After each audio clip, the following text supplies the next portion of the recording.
Hello students, so আজকে তোমাদেরকে আমি তোমাদের যে অধ্যায় 11 মানব শরীরের তন্ত্র এটার বাকি অংশটুকু পড়াবো। দেখো যে বইয়ের এখান থেকে প্রান্তীয় স্নায়ুতন্ত্র। তো প্রান্তীয় স্নায়ুতন্ত্র কি আমরা দেখি। স্নায়ুতন্ত্রের কাজ হচ্ছে সংবাদ পরিবহন করা। এক কথায় যদি বলি স্নায়ুতন্ত্র কি করে, সংবাদ পরিবহন করে। এক কথায় যদি বলি স্নায়ুতন্ত্র কি করে,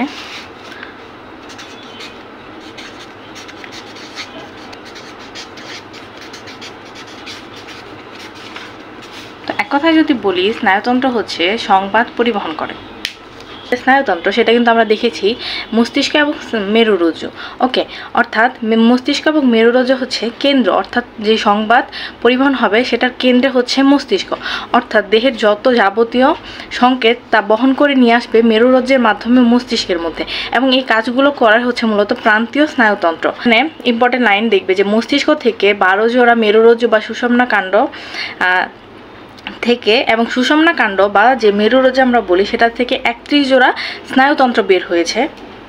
এবং দেখো তোমরা যদি এগুলো লক্ষ্য করো যে এগুলো কিন্তু হচ্ছে যে মানবদেহের স্নায়ুতন্ত্র। ওকে, এগুলো হচ্ছে স্নায়ু এবং এগুলো হচ্ছে স্নায়ুর প্রান্ত। অর্থাৎ দেখো তোমার হাতে এটা প্রত্যেকটা বডি পার্টে রয়েছে তোমার, এবং তুমি যদি ধরো যে তোমার হাতে কেউ টাচ করে তাহলে তুমি সাথে সাথে সেটা সংকেত কিন্তু ব্রেনের মধ্যে পেয়ে যাবে। কেন পেয়ে যাবে? কারণ হচ্ছে তোমার এখানে সেন্সর আছে।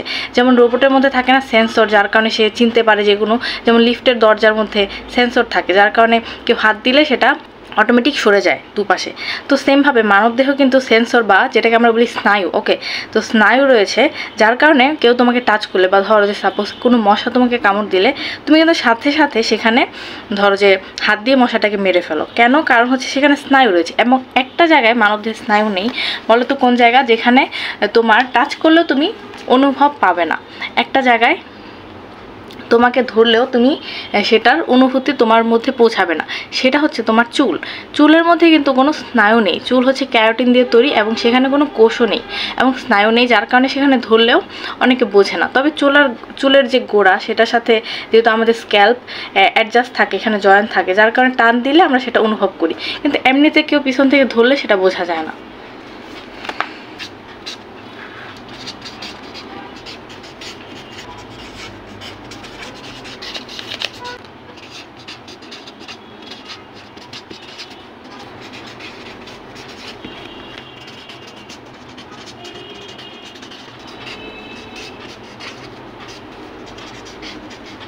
স্নায়ুগুলো কি করে? স্নায়ু শরীরের বিভিন্ন অঙ্গ থেকে অনুভূতি গ্রহণ করে এবং সেটা মস্তিষ্কে বয়ে নিয়ে যায় এবং মস্তিষ্ক সেটাকে প্রসেস করে। যেমন কেউ তোমাকে জোরে আঘাত করলে তুমি বুঝতে পারবে যে আঘাতটা বেশি জোরে লেগেছে, কেউ আস্তে আঘাত করলে সেটা বুঝতে পারবে যে আস্তে তোমাকে আঘাত করা হয়েছে। এবং বিষয়টা এত ক্ষুদ্র সেকেন্ডে ঘটে, এই সম্পূর্ণ বিষয় আমরা পড়ার সময় মনে হবে বড়, কিন্তু বিষয়টা খুবই ক্ষুদ্র সময়ের মধ্যে ঘটে এবং ন্যানো সেকেন্ডের মধ্যে ঘটে। নেক্সট টপিক হচ্ছে সোম্যাটিক স্নায়ুতন্ত্র।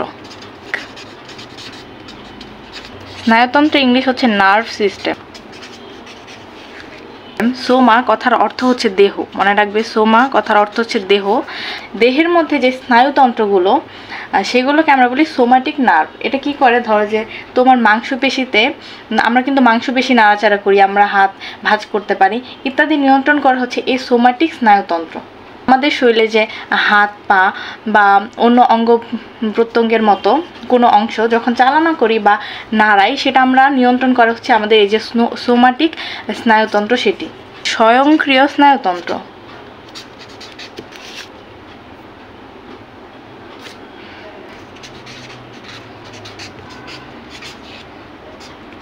তো স্বয়ংক্রিয় স্নায়ুতন্ত্র এটাকে আমরা বলি যে অটোমেটিক। স্বয়ংক্রিয় কথার ইংলিশ অর্থ হচ্ছে অটোমেটিক, ইংলিশটা বললে ভালো করে বুঝবে, অটোমেটিক। তো অটোমেটিক হচ্ছে যেটার উপরে আমাদের নিয়ন্ত্রণ থাকে না। ওকে, যে সকল অঙ্গের উপর আমাদের নিয়ন্ত্রণ নেই সে সকল অঙ্গের ক্ষেত্রে এই যে এই অটোমেটিক ব্যবস্থাটা কাজ করে। যেমন কোন সকল অঙ্গের মধ্যে আমাদের নিয়ন্ত্রণ নেই, সেটা হচ্ছে ধরো আমাদের যে হৃৎপিণ্ড বা হার্ট, যেমন হৃৎপিণ্ড, অন্ত্র এবং পাকস্থলী ইত্যাদি হচ্ছে আমাদের ইন্টারনাল অর্গ্যানস, অর্থাৎ আমাদের শরীরের ভেতরে থাকে। এবং এগুলো কিন্তু হার্ট তুমি চাইলেই ইচ্ছা মতো নাড়াচাড়া করতে পারবে, যেরকম আমরা হাত পারি নাড়াচাড়া করতে, চোখের পাতা বা চোখ নাড়াচাড়া করতে পারি, কিন্তু এগুলো কিন্তু আমরা নাড়াচাড়া করতে পারি না। মস্তিষ্ক এবং মেরুরজ্জুর প্রত্যক্ষ প্রভাব না থাকায় এরা স্বাধীনভাবে বা স্বতন্ত্রভাবে কাজ করে। যেমন ধরো যে আমি যদি হার্টটাকে এরকম করি তাহলে সেটা এরকম হবে, যদি আমি খুলি তাহলে খুলবে, কিন্তু হার্টের ক্ষেত্রে কিন্তু সেটা হচ্ছে না। হার্ট কিন্তু তোমার প্রতি সেকেন্ডে ধরো যে 80 থেকে 120 বার বিট করছে, অটোমেটিক বিট করছে, সেখানে তোমার প্রেশার দেওয়ার কোনো দরকার হচ্ছে না, কিন্তু হাত নাড়াচাড়া করার ক্ষেত্রে কিন্তু তোমার প্রেশার দিতে হচ্ছে। এটা হচ্ছে আমাদের ইচ্ছাধীন। আর যে এই সকল অঙ্গের কার্যাদি এগুলো হচ্ছে অনৈচ্ছিক বা এটাকে স্বয়ংক্রিয় স্নায়ুতন্ত্র বলি, এগুলো অটোমেটিক কাজ করে। দেখো এই যে অটোমেটিক বা স্বয়ংক্রিয় স্নায়ুতন্ত্র এটা আবার দুই ধরনের হয়। একটা হচ্ছে সিম্প্যাথেটিক,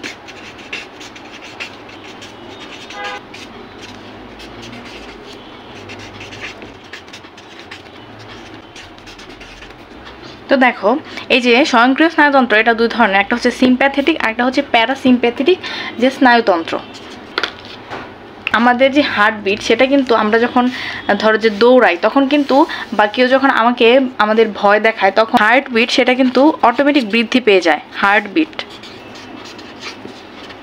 তো এই হার্টবিট বেড়ে যাওয়া এটা নিয়ন্ত্রণ করে হচ্ছে সিম্প্যাথেটিক স্নায়ুতন্ত্র সক্রিয় হয়ে যায়। এবং হার্টবিট বেড়ে যাওয়ার কারণ হচ্ছে যে তোমার দেহের সিম্প্যাথেটিক স্নায়ু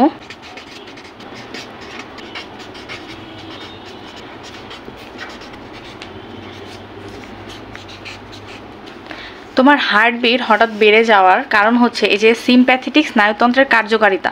যখন সিম্প্যাথেটিক স্নায়ুর কার্যকারিতা বেড়ে যায় বা এটা যখন স্বয়ংক্রিয় হয়ে যায় তখন হার্টবিট বেড়ে যায়। এই যে সিম্প্যাথেটিক স্নায়ুর কার্যকারিতার কারণে এই হার্টবিটটা কিন্তু বেড়ে যায় এবং এই হার্টবিটটাকে অবশ্যই কিন্তু স্বাভাবিক হতে হবে। এবং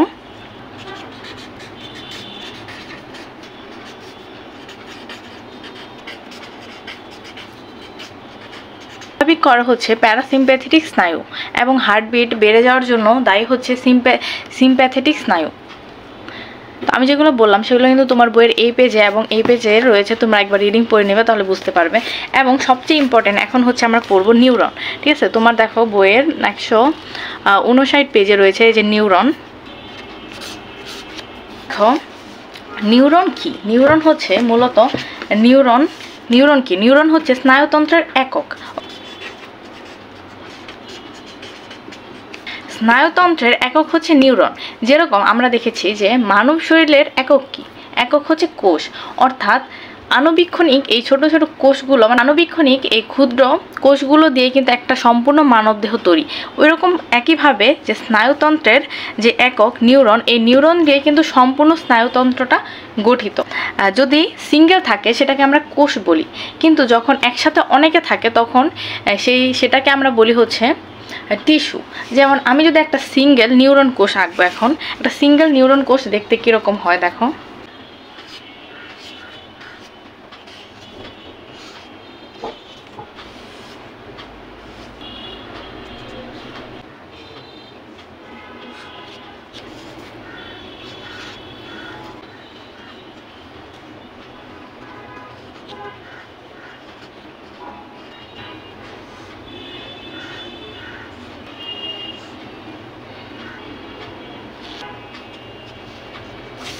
এটা হচ্ছে একটা নিউরন। এই নিউরনের দুটো অংশ রয়েছে, একটা হচ্ছে কোষ দেহ, একটা হচ্ছে প্রলম্বিত অংশ।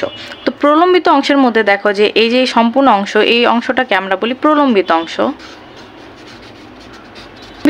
এবং দেখো এই যে এগুলো কিন্তু প্রলম্বিত অংশের মধ্যে পড়ে, এবং মাঝের যে অংশটা সেটাকে আমরা বলি হচ্ছে কোষ দেহ, ঠিক আছে? তো এই জিনিসটা হচ্ছে কোষ দেহ, এবং কোষ দেহের মাঝখানে একটা থাকে হচ্ছে নিউক্লিয়াস। এটা হচ্ছে নিউক্লিয়াস। এবং দেখো যে এই যে কোষ দেহ থেকে কিছু প্রলম্বিত অংশ বের হয়, এবং এই কোষ দেহ থেকে যে দেখো এরকম যে অংশগুলো বের হয় এগুলোর নাম হচ্ছে ডেনড্রন। এগুলোকে আমরা বলি ডেনড্রন।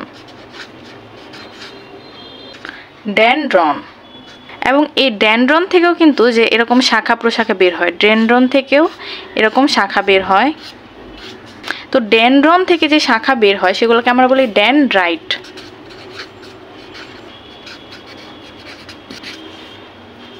প্রলম্বিত অংশের মধ্যে এই যে এই জিনিসগুলা, এগুলোকে আমরা বলছি হচ্ছে এরা অ্যাক্সন। এগুলো হচ্ছে অ্যাক্সন, এবং অ্যাক্সনের মাঝে মাঝে দেখো এরকম ফাঁকা ফাঁকা থাকে। তো এই পর্বগুলোকে আমরা বলি রেনভিয়ারের পর্ব। এটা মনে হয় তোমার বইয়ে বলেনি। এবং দেখো যে এই অ্যাক্সনের কিন্তু যে এরকম প্রান্ত রয়েছে, এই অ্যাক্সনের প্রান্ত, এটা হচ্ছে আমাদের অ্যাক্সনের প্রান্ত। অ্যাক্সনের নিচে এবং নিউরনের নিচে এরকম থাকে, এগুলোকে আমরা বলি অ্যাক্সনের প্রান্ত। তো দেখো এটা হচ্ছে একটা নিউরন কোষ। তো নিউরন কোষের মধ্যে দেখো মাঝখানে থাকে হচ্ছে নিউক্লিয়াসের অবস্থান, এবং এই নিউক্লিয়াসটা তোমার বিভিন্ন আকারে হতে পারে, গোলাকার হতে পারে, বা ধরো যে তারকাকার হতে পারে, অথবা ধরো যে একটু ডিমের মতো আকার হতে পারে, যেরকম ডিম্বাকার হতে পারে, এরকম হতে পারে। এবং মাঝখানে থাকে হচ্ছে যে সাইটোপ্লাজম থাকে, মাইটোকন্ড্রিয়া, গোলগি বস্তু এবং গ্লাইকোজেন ইত্যাদি থাকে। তো এত ডিটেলসে তো দেখাইনি এখানে, জাস্ট সরল যে চিত্র সেটা আমি দেখিয়েছি।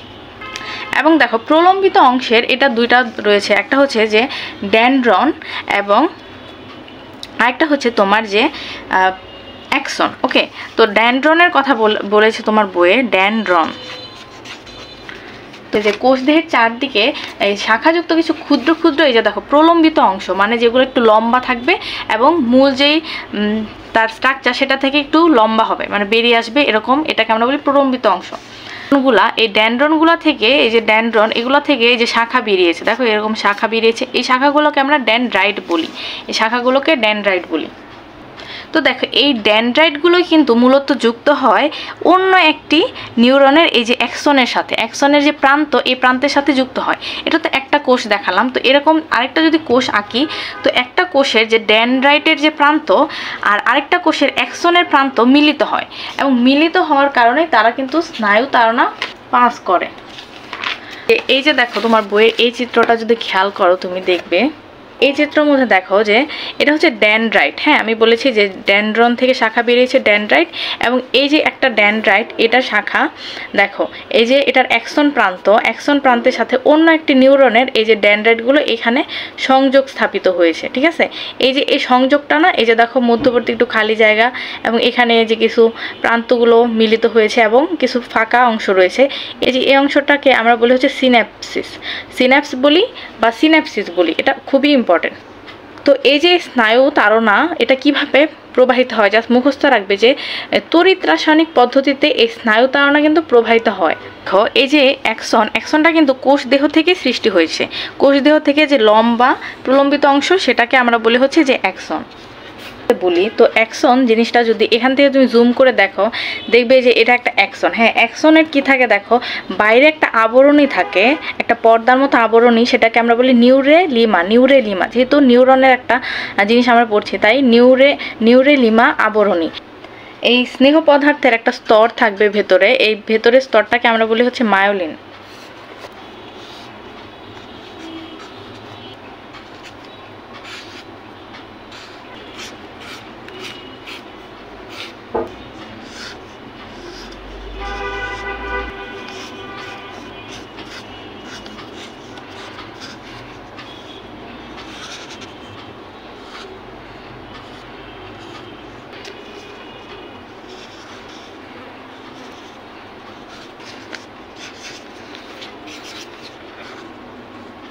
দেখো এই যে এখানে আমি দুইটা নিউরন এঁকেছি, এবং যদি দেখো যে এই নিউরনটার যে কোষদেহের প্রলম্বিত অংশ, অর্থাৎ এই যে ডেনড্রনের যে শাখা সেটা, অর্থাৎ ডেনড্রাইটের সাথে দ্বিতীয় আরেকটি নিউরনের যে অ্যাক্সন, এগুলো হচ্ছে অ্যাক্সনের যে প্রান্ত, এই প্রান্তের এখানে কিন্তু মিল হয়েছে তাদের, এবং এখানে একটা যে সংযোগস্থল হয়েছে, এটাকে আমরা বলি সিন্যাপসিস।